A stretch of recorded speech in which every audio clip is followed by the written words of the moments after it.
for action. Yes, put on your poncho, splatter zone, cause things are about to get sticky, tricky, and downright icky. Justice is a messy business, friends. Persephone Bound is the story of a young woman by the name of Persephone who is in first year university, who's very excited to be there and is looking for new adventures, new ways of defining herself.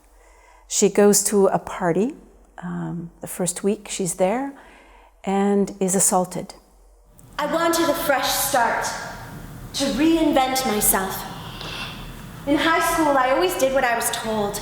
Got good grades, didn't go out much, came home before curfew. I was a good student. At the end of the day, I got invited to a party. It was a toga party off campus, so I go because reinvention. We decided to create the show for multiple reasons. For political and social reasons was because there really weren't any conversations happening around consent and the ambiguity of that. His hand touches my thigh. He whispers in my ear, "You're so beautiful." So we wanted to explore its ambiguity, and then through that, we began to learn more about the problems within the judicial system. She doesn't know what the right next steps would be so that she can find a sense of peace, a sense of closure. And she finally decides to go to court. I want to make an appeal, to plead for justice. Is that so? Yes. Are you sure? Yes. Are you absolutely sure? Yes. Are you absolutely positively super again? Yes! Quiet in the court!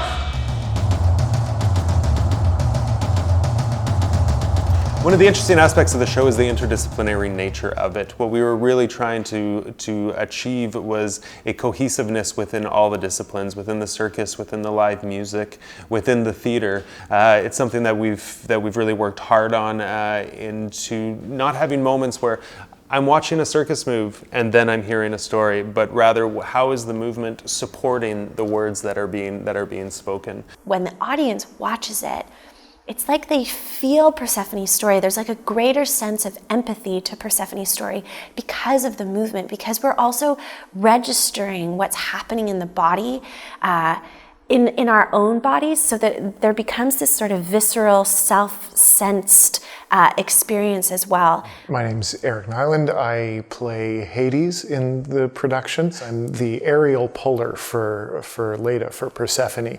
So I'm the person who helps move Persephone up into the air and down onto the ground again. Hades is also the character who commits the sexual assault against Persephone in the play. Hades doesn't necessarily feel guilty about what he's done. It's more that he's interested in damage control with respect to his own responsibilities and what he's done.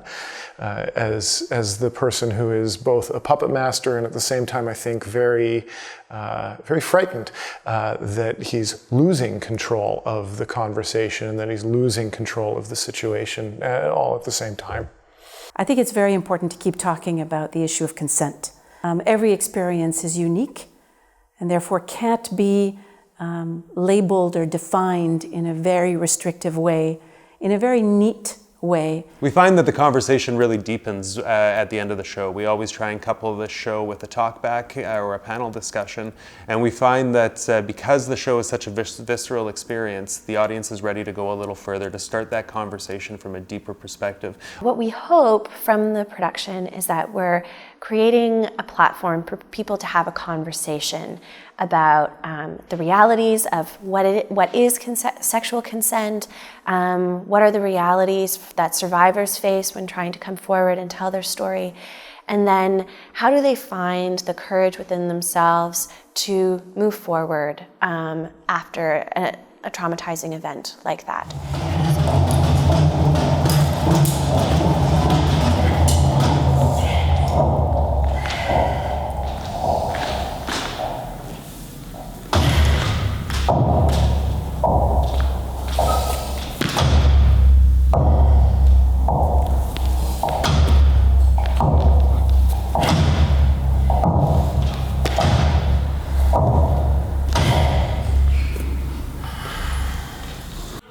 I am not a moment in time, a single event, an accusation, a cautionary tale of what happens to girls who step off the path on the way to grandmothers.